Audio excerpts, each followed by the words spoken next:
আমি তো মামার একটা মিনি ব্লগ নিয়ে তোমাদের কাছে চলে এলাম। মহালয়ার দিন সন্ধ্যাবেলায় এই যে সোনাইকে এখন দুধ মুড়ি খাওয়াচ্ছি। প্রত্যেক বছরের মতো মহালয়ার দিনটা আমরা নিরামিষই খাই। তো এই যে এখন বর মশাইয়ের পা টিপে দিচ্ছে মেয়ে। আর দেখছি আর আমার ছোটোবেলার কথা মনে পড়ছে। আমার দাদু আসতো মামা বাড়ি থেকে, যখন দাদুকে এরকম পা টিপে দিতে হতো, পায়ের উপর দাঁড়াতাম ছোটোবেলায়, পিসেমশাইয়েরও পা টিপে দিতাম, পিসিমার, এরকম সেই দিনগুলোর কথা না মনে পড়ছে। সোনাই বেজায় খুশি। দেখো এইগুলো হচ্ছে কাশ্মীরের অ্যাপেল। তো নিচে যে ভাই থাকে ও হচ্ছে গেছিলো ডিউটিতে কাশ্মীরে, তো ওখান থেকে এনেছে। আজ রাতে মুগ ডাল সেদ্ধ, আলু সেদ্ধ ভাত খেলাম।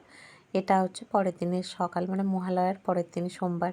এই যে মেয়ে উঠেছে, আমি রান্না করছি, ওদিকে বড়মশাই অফিস যাবে, মেয়ে যেহেতু এখন ছুটি আছে। তো এই যে দেখো, এই যে আকাশটা এরকম, আর বৃষ্টিও হয়েছে রাতে, জানো। এই যে বাগানে দেখছো জল আছে, গাছগুলো সব ভিজে ভিজে।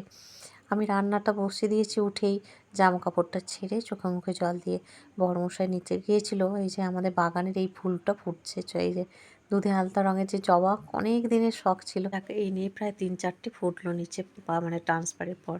এদিকে দেখো ভাত বসিয়ে দিয়েছি, ভাত এখনও ফোটা শুরু হয়নি, সবজিও কাটবো।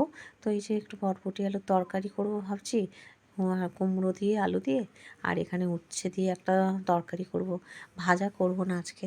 তাই ভাবছি কি করব না করব। যাই হোক, তোমাদের সাথে কথা বলতে বলতে সবজিপত্র এদিকে বনিয়ে নিই চলো। আর ওদিকে মেয়ে তো একটু বসেছে, এখন শরবত টরবত দিলাম। ওদিকে মেয়েকে আর বর্মশাকে শরবত দেওয়ার পর আমি একটু চা করে নিয়েছি। এদিকে সবজিটা বনিয়ে চা খেয়ে নেবো। একটু সকাল সকাল একটু চা না খেলে ভালো লাগে না। আগে 1 গ্লাস জল খেয়েছি। নিজের দিকেও একটু খেয়াল রাখতে হয় আর কি।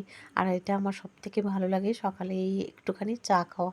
এটা যে কী আমার তৃপ্তি দেয়। যাই হোক, তোমাদের সাথে গল্প করতে করতে রান্না বান্নাও হয়ে এসছে। ভাত করেছি, ডিমের অমলেট করে ঝাল করেছি, উচ্ছে আলুর ডালনা, বরবটি আলুর তরকারি, আর এদিকে রুটি, কলা আর লাড্ডু। সকালে রান্না বান্না কমপ্লিট। আর আজকে মিনি ব্লগটা এই পর্যন্তই।